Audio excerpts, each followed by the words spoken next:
Bom dia, queria agradecer muito ao pastor Carlos Jones a confiança, o privilégio de estar aqui. Trago um abraço caloroso da nossa igreja, a primeira igreja batista de Poços de Caldas, uma cidade muito bonita. Eu não sou de Poços de Caldas, mas eu sou um defensor da cidade, porque eu gosto muito de lá. E vocês estão convidados, quando quiserem passear, um lugar bom para passear, é lá em Poços de Caldas, e a gente está sempre de portas e corações abertos para recebê-los.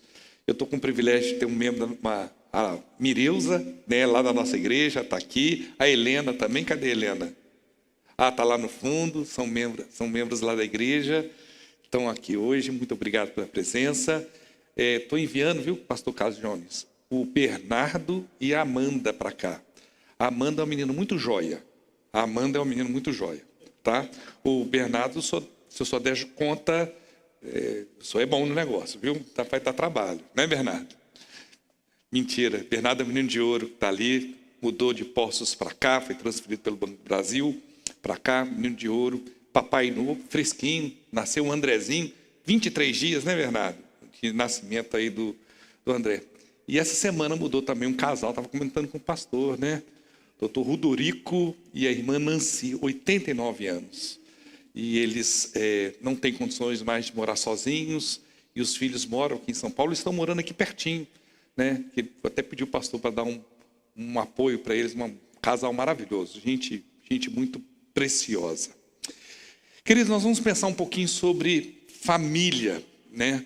Eu gosto de lembrar, eu lembro com muita saudade, quando logo que eu cheguei na igreja, vim de Belo Horizonte para Poços de Caldas, e numa das primeiras classes lá da Escola Bíblica Dominical, fizeram uma dinâmica e falaram assim: se você não fosse você, quem você gostaria de ser?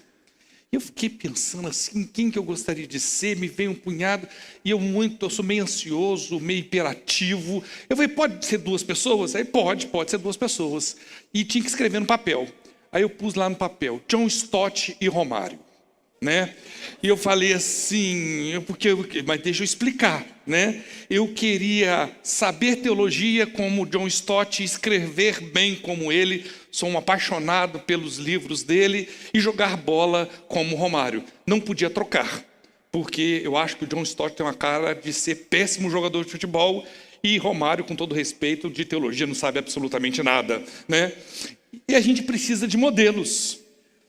A gente precisa de modelos para nossas vidas, né? E no caso, John Stott foi alguém que influenciou muito a minha caminhada em Cristo, e eu gostava muito de ver Romário jogando bola. Eu sou carioca, e no Rio de Janeiro eu torço para o Vasco da Gama.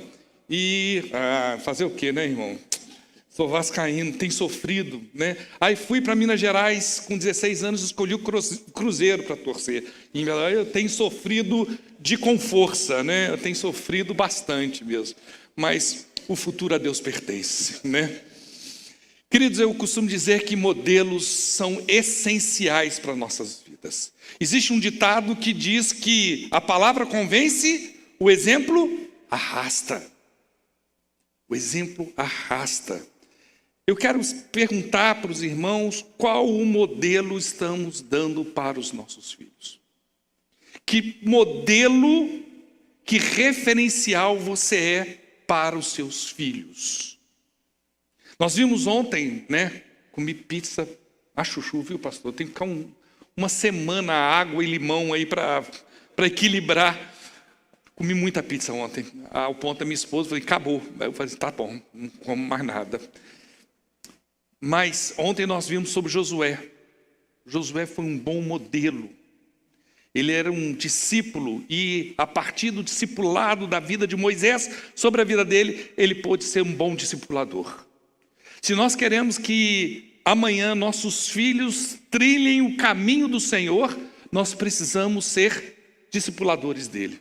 Nós precisamos ser o referencial de fé para os nossos filhos. Qual o modelo que nós estamos sendo para os nossos filhos? O que me chama muita atenção é que nós estamos vivendo em uma sociedade que muitas vezes valoriza exclusivamente o ter e não o ser. Valoriza muito o sucesso profissional, o sucesso intelectual, acadêmico, não que isso seja ruim, mas não valoriza pais que sejam vencedores na função de ser pais. Criar filhos não é brincadeira, né, pastor? Criar filhos é um desafio tremendo. E nós precisamos, então, oferecer para os nossos filhos modelos que os capacitem a entender qual que é o propósito de Deus para a vida deles. Eu queria mostrar um exemplo de alguém que foi um sucesso muito grande numa área e péssimo em outra. Vocês se lembram do profeta, do juiz Eli?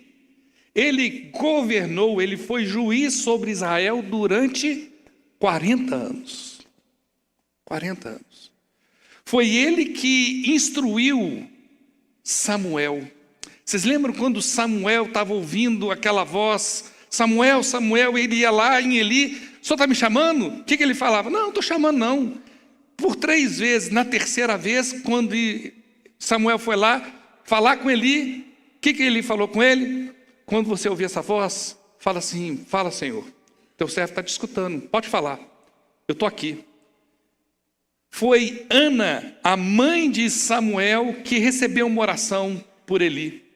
Foi Ana, depois que ter dedicado o seu filho, Eli orou por ela e ela teve mais 5 filhos. 6 com Samuel. Oração de Eli na vida dela, bênção de Eli. Mas a despeito de todo o sucesso durante o seu governo, vamos dizer assim, sobre Israel, ele foi um péssimo pai. Um péssimo pai. Que modelo estamos sendo para os nossos filhos? Estamos preocupados em sermos bem-sucedidos financeiramente e largamos os nossos filhos? A preocupação minha hoje, eu perguntei ontem lá no encontro nosso, quanto tempo você gasta com seu filho em relação ao tempo que seu filho gasta com o celular? Né? Eu propus lá na igreja, e eu vi, começando hoje de manhã com o Franklin, no café da manhã, a mesma coisa.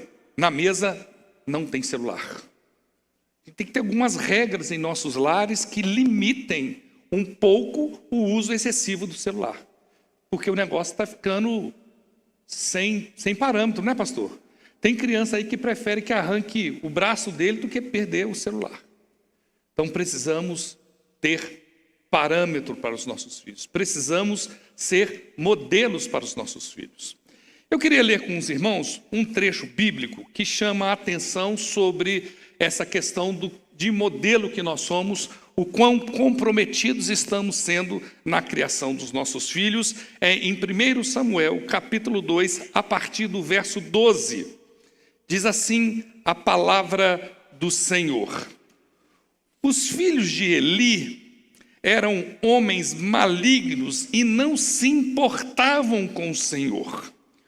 O costume desses sacerdotes com o povo era este: quando alguém oferecia um sacrifício, o servo do sacerdote vinha com um garfo de 3 dentes na mão, e enquanto a carne estava cozinhando, enfiava o garfo na caldeira da panela, no caldeirão ou na marmita, e tudo que o garfo tirava, o sacerdote pegava para si. Assim se fazia a todo Israel que ia ali a Siló. Também, antes de se queimar a gordura, o servo do sacerdote vinha e dizia ao homem que estava oferecendo o sacrifício: dê um pedaço dessa carne para o sacerdote assar. Ele não aceitará de você carne cozida, mas apenas crua. Se o ofertante lhe respondia: deixe que primeiro queime a gordura, depois você pode pegar o quanto quiser, o servo do sacerdote dizia: não, você tem que entregar essa carne agora, senão eu a pegarei à força. Era, pois, muito grave o pecado desses moços diante do Senhor, porque eles desprezavam a oferta do Senhor. Queridos, Eli sabia o que estava acontecendo. E quando ele fica sabendo o que está acontecendo, ele chama a atenção dos filhos de forma protocolar. A gente está vivendo um momento especialmente difícil no que concerne a criação dos filhos, porque existe um imperativo do politicamente correto, né, pastor? E eu acho que a gente tem que se preocupar, enquanto Igreja de Jesus Cristo, o que é biblicamente correto, e não o que é politicamente correto. Por mais difícil e por maior que seja a pressão que nós estamos vivendo, nós precisamos corrigir e instruir os nossos filhos. É nossa responsabilidade. E quantas vezes, pela pressão do tempo, nós corrigimos os nossos filhos de forma protocolar. Certa vez, há muitos anos atrás, a minha cunhada a filha dela estava fazendo, o filho, o Jonas, meu sobrinho, estava fazendo algo errado lá, estavam lá em casa, e a Márcia, minha cunhada, falou assim: Jonas, se você fizer isso de novo, eu vou corrigir você. E eu, conhecendo muito bem minha cunhada, não perdendo o direito de perturbar, falei assim: duvido, né? Duvido, porque eu conheço. E o menino foi e fez. Ela falou assim: Jonas, eu não avisei que se você fizesse isso, eu ia corrigir você? Eu falei assim: leva ele para o hospital. E o menino deve estar passando mal. Correção de forma protocolar. O Eli fazia exatamente a mesma coisa com seus filhos, com os dois abençoados, Ofni e Finéias. No transcorrer do texto, no versículo 23 de Samuel, 1 Samuel 2, diz o seguinte: Eli falando com seus filhos, e disse-lhes: por que vocês fazem essas coisas? Pois de todo este povo ouço constantemente falar das coisas más que vocês fazem. Não, meus filhos, porque não é boa fama esta que ouço. Vocês estão levando o povo do Senhor a transgredir. Se um homem pecar contra o seu próximo, Deus será o árbitro. Mas se ele pecar contra o Senhor, quem intercederá por ele? Mas eles não ouviram a voz de seu pai, porque o Senhor os queria matar. A situação dos dois estava tão complicada, porque eu creio que Eli, apesar de ser um juiz, alguém que exercia autoridade sobre todo Israel, era omisso enquanto pai. Omisso. Queridos, nós temos responsabilidade para os nossos filhos. E não adianta você querer transferir essa responsabilidade, que ela é intransferível. A obrigação de criarmos os nossos filhos no caminho do Senhor não é da escola bíblica dominical, não é da professora da escola bíblica dominical, é sua enquanto pai, enquanto mãe. A escola bíblica dominical faz um trabalho espetacular, mas a responsabilidade não é da professora ou do professor, é sua enquanto pai, enquanto mãe. Eu tenho visto com certo estarrecimento que pais estão terceirizando a criação de seus filhos para o celular. O menino vai perturbando, ele toma o celular, põe no YouTube aí, assiste se quiser. Nós estamos vendo, queridos, crianças sendo formadas por princípios que não são aqueles que nós cremos. É necessário, cada um de nós, assumirmos nossa responsabilidade e criar os nossos caminhos. Eu gosto muito do texto de Provérbios, capítulo 13, verso 24, quando diz assim: o que retém a vara faz o que, meus irmãos? Odeia seu filho. Quem o ama, este disciplina desde cedo. Disciplinar é também expressão de amor, de cuidado, de compromisso para com seus filhos.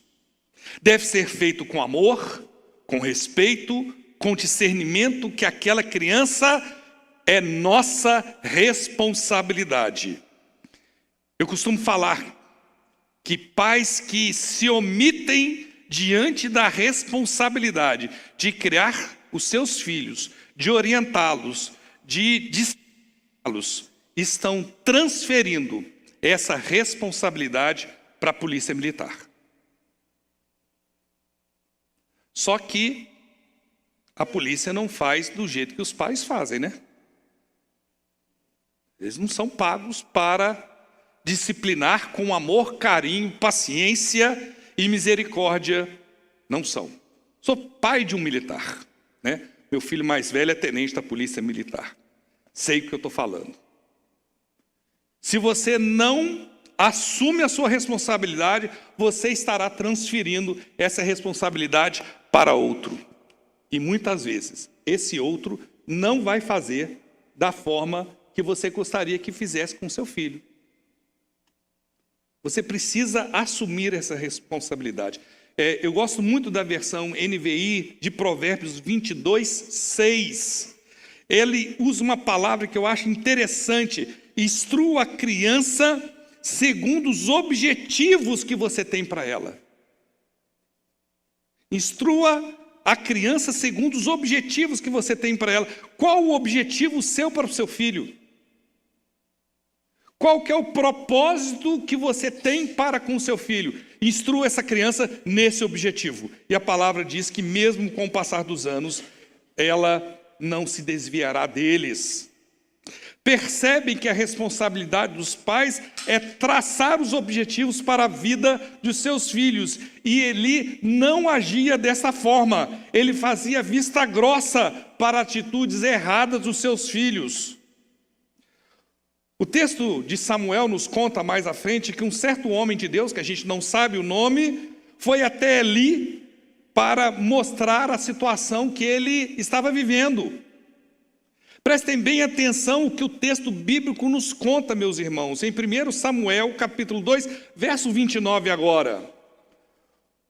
Porque tratam com desprezo os meus sacrifícios e as minhas ofertas de cereais que ordenei que se fizesse na minha morada? E você, porque honra os seus filhos mais do que a mim, para que você e eles engordem com as melhores partes de todas as ofertas do meu povo de Israel? Queridos, Eli teve que ouvir de alguém essa denúncia contra a sua atitude de omissão.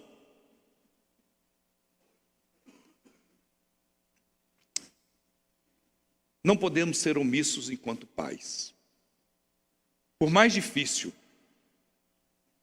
por mais complicado que seja, eu chego a dizer, pastor, por mais exaustivo que seja a criação dos nossos filhos, nós não podemos desistir. São nossos.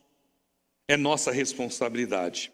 Após um tempo, meus irmãos, que este homem fez essa denúncia contra Eli, Samuel também foi e falou com ele, né? E foi a primeira vez que Deus fala diretamente com Samuel. E olhem só que terrível coisa que Samuel teve que falar para o seu discipulador, Eli, em 1 Samuel, capítulo 3, verso 11, 12 e 13. E o Senhor disse a Samuel: eis que vou fazer coisa tal em Israel, que todos que a ouvirem ficarão com os dois ouvidos tinindo. Naquele dia farei contra Eli tudo o que eu disse a respeito da casa dele, do começo ao fim. Porque já disse a ele que julgaria a sua casa para sempre, e pela iniquidade que ele bem conhecia, porque os seus filhos trouxeram maldição para si, e ele não os repreendeu. Pai omisso. Pai omisso. Eli não é um modelo para que a gente se inspire na criação dos nossos filhos. Mas o que mais me chama a atenção, o que mais me estarrece nesse texto, não é nem a consequência da omissão de Eli. O que mais me chama a atenção foi a reação de Eli diante da declaração de Deus na vida dele. No versículo 18 do capítulo 3, Eli diz o seguinte: então Samuel lhe contou tudo, sem esconder nada, e ele disse: ele é o Senhor, que ele faça o que achar melhor. Que isso, meus irmãos? Que declaração é essa de alguém que recebe uma sentença, que não se dobra em joelho diante de Deus e clama misericórdia pelo seu lar? Que reação é essa que não vê mais esperança num Deus que é cheio de misericórdia? Que reação é essa de alguém que percebe que o seu lar será destruído e fala assim: é isso mesmo, está tudo certo? Queridos, deve haver em nós uma santa indignação. Nós não podemos aceitar ver nossos filhos trilhar caminhos que não pertencem ao Senhor e falar: está tudo certo. Nós não podemos ser omissos diante de escolhas que, como pais, temos de responsabilidade de orientar os nossos filhos. Queridos, nós devemos declarar e declarar com fé: nossos lares pertencem ao Senhor. Nós não podemos simplesmente ver o barco afundando e falar: está tudo certo. Não está tudo certo não, meus irmãos. Existe uma esperança. Evangelho é a mensagem que ainda há esperança. Ainda há esperança para o perdido. Ainda há esperança por lar destruído. Ainda há esperança para o sem esperança. Evangelho é a mensagem da esperança. E como nós que somos promotores desta mensagem da esperança, declaramos assim: está tudo certo. O barco está afundando, meu filho não se interessa pelas coisas do Senhor, está tudo certo. Escolha dele. Não está certo não, meus irmãos. Não dá certo. Ainda há esperança. Se Eli foi um péssimo exemplo para nós enquanto pais, eu vejo na Bíblia um exemplo que é transformador. Lá em Marcos capítulo 5, versos 22 e 23, a palavra do Senhor nos ensina: então chegou um dos chefes da sinagoga chamado Jairo, e vendo a Jesus, prostrou-se aos pés de Jesus e lhe pediu. Como que ele pediu, meus irmãos? Com o quê? Com insistência. Como é que se pede com insistência? Pensa aí. Perturbando, enchendo o saco, né, irmã? É isso mesmo. Você acha que, Jesus, por obséquio, se eu tiver um segundinho, eu queria falar com você. É sim, com insistência? Não, como é que é com insistência? Senhor, vai lá em casa. Senhor, tem misericórdia. Senhor, é agora. Senhor, eu não tenho tempo mais. Não existe esperança mais. É só o Senhor. Ele pediu, como, meus irmãos? Insistentemente: minha filha está morrendo, vem impor as mãos sobre ela para que ela seja salva. O pedido de Jairo foi com insistência. A gente pede com insistência pelo nosso lar? Senhor, tem misericórdia. Tem misericórdia do meu casamento.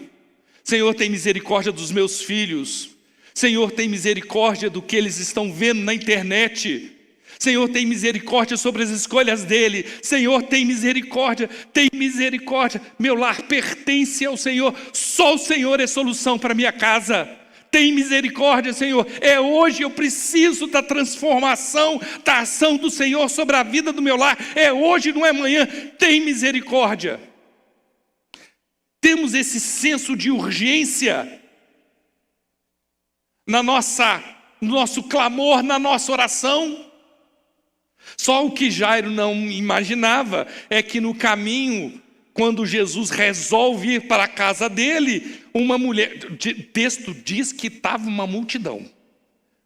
Leia lá depois o capítulo 5 com calma, e a história muda de forma assim radical de uma hora para outra, né? E Jesus, no meio daquela multidão, ele fala assim: alguém me tocou.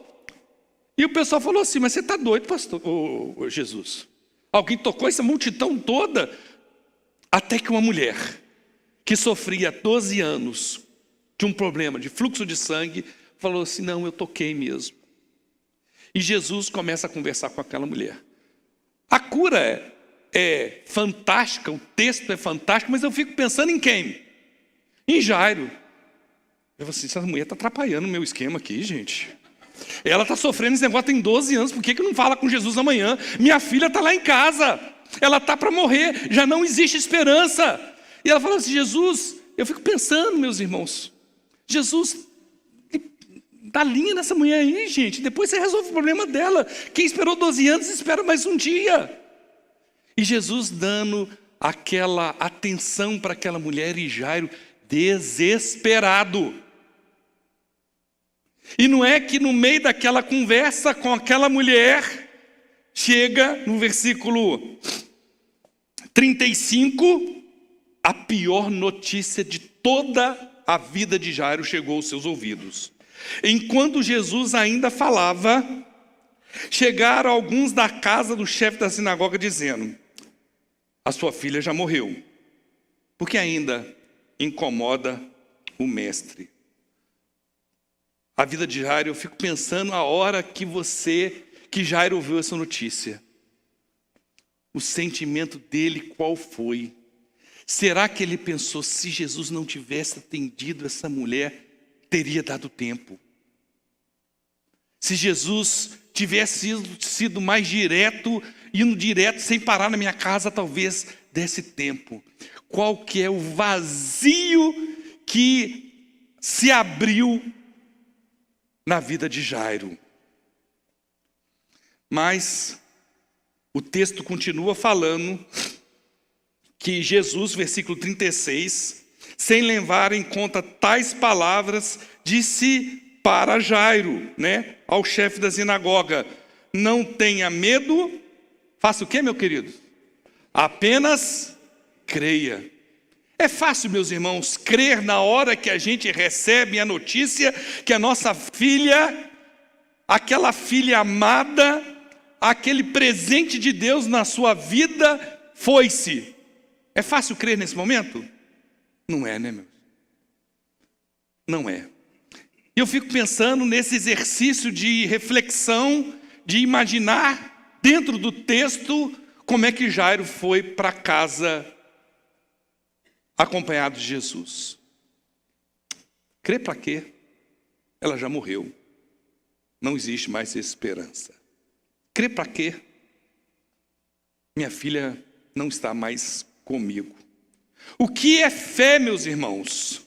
O que é crer no cuidado de Deus sobre as nossas vidas quando toda a esperança se vai?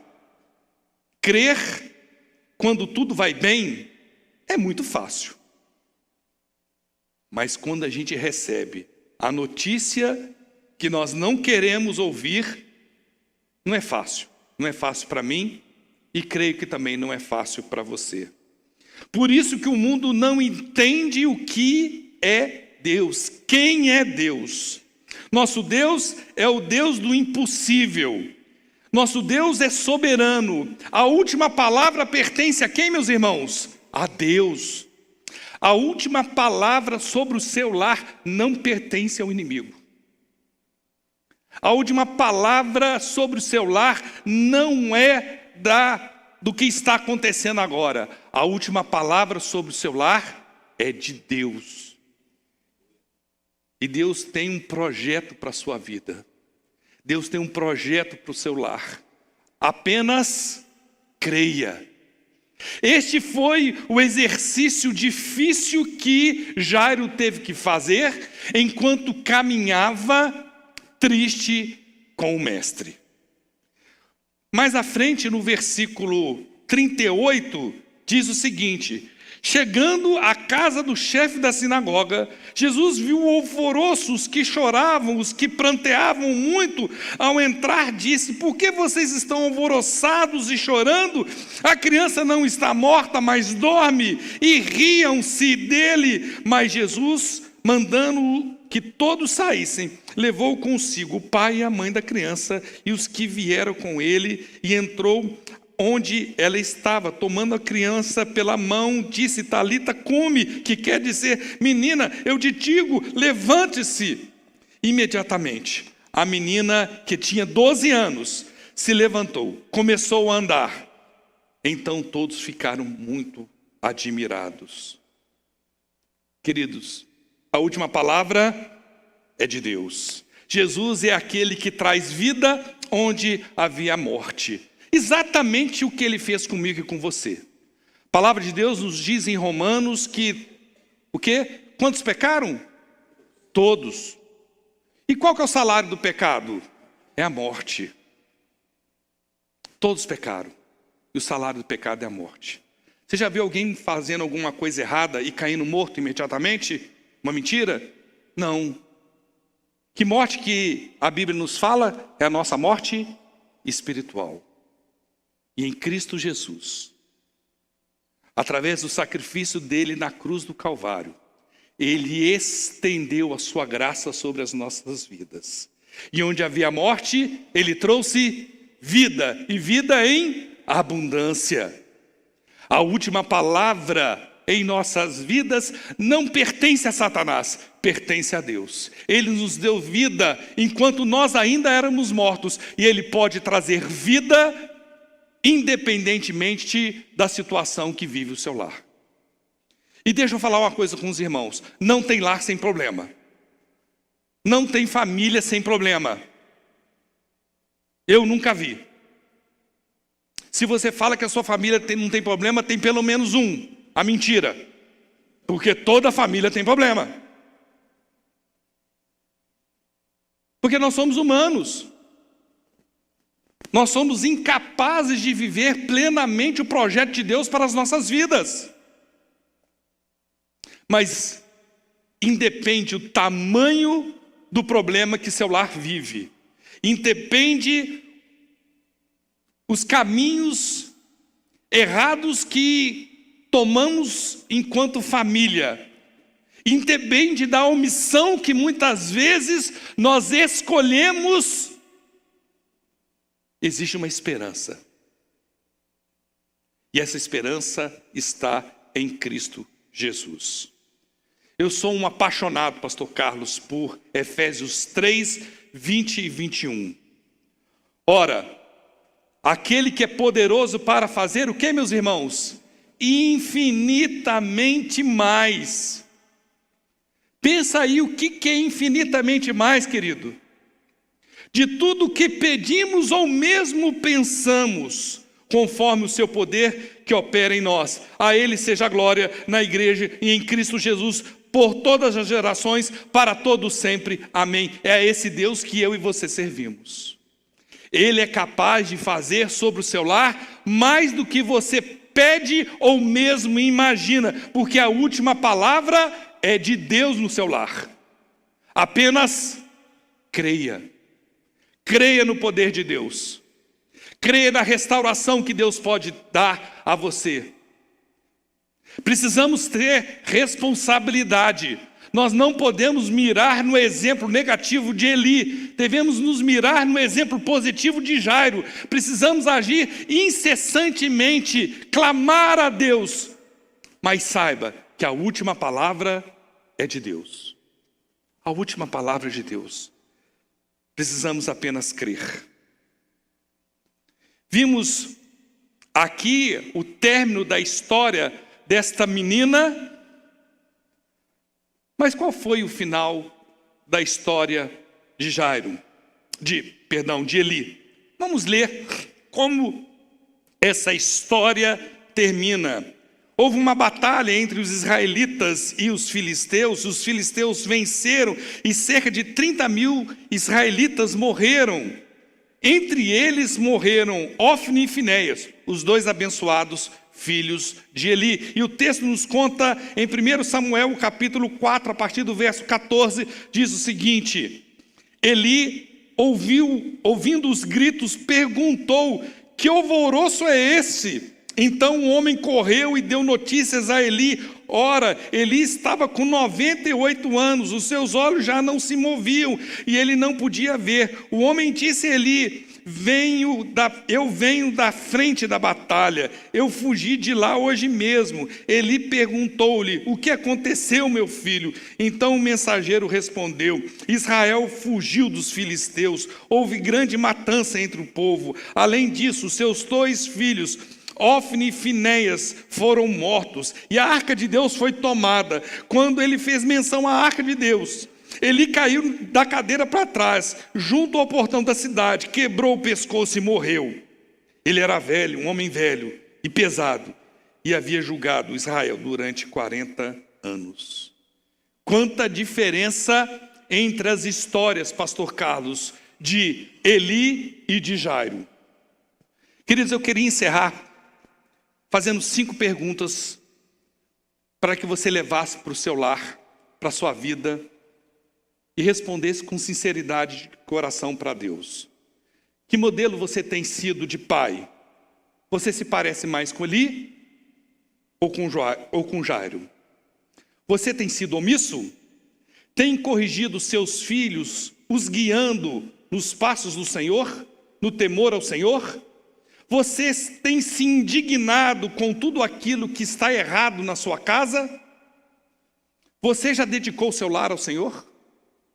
Você já teve essa atitude? Você parou para pensar que o seu lar pertence ao Senhor? Você já dedicou seu lar ao Senhor? De todo o seu coração? Você já dedicou seus filhos de todo o seu coração? Muito mais do que simplesmente apresentá-los, não que não deva fazê-lo. Eu falo que a maior alegria de pastor é a apresentação de criança, né, pastor? A gente fica todo alegre quando vem criança, a gente apresenta. Eu faço uma bagunça na igreja lá quando eu vou apresentar criança. Tal alegria. Quando eu não tenho neto, eu vou pegando os filhos dos outros emprestados aí, como neto meu. Mas você já dedicou seus filhos com toda a sinceridade do coração, falando: Senhor, meus filhos não me pertencem, pertencem ao Senhor. Eles são presente do Senhor na minha vida, toma ele em tuas mãos. Uma santa indignação deve crescer em nosso coração quando vemos eles tomando caminhos que não pertencem ao Senhor. Você já dedicou sua família, seus filhos ao Senhor?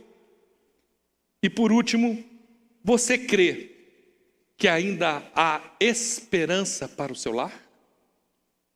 Você crê que a última palavra pertence a Deus e não ao inimigo?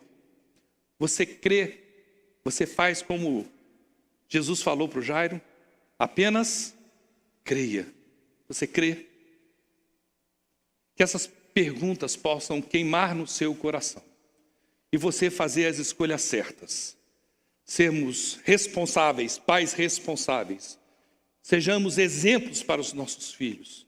Dediquemos nossos lares ao Senhor. E que cresça em nossos corações uma santa indignação de clamarmos ao Senhor com insistência, falando que os nossos lares pertencem ao Senhor para a honra e glória do nome dEle. Em nome de Jesus, é o desejo do meu coração para a sua vida e para a vida da sua família. Amém?